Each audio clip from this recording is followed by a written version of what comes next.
And then what's more different to an upgrade of the old cubicles area with a nice bench.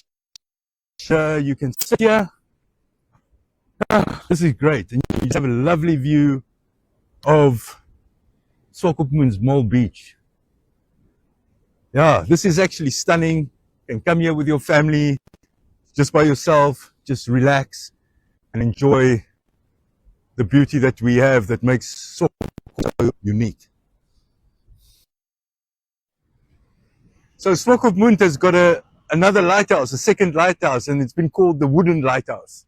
And this is now part of that $4.5 million mole upgrade project by the municipality. And this wooden lighthouse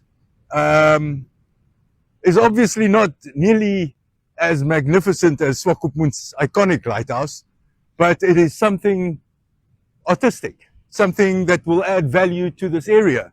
And it will have two bathrooms for men and for women. It will have an area, as explained, for security to be here, to be on the lookout in this area, to look after the parking, to look after the people, many people, visitors, people that just come and enjoy the mole. And there will be a boom operator or a safety officer. The bay is nice and safe for both swimmer, beach, for bather, sunbather, and for those ski boats that come in and bring in their catch for the day.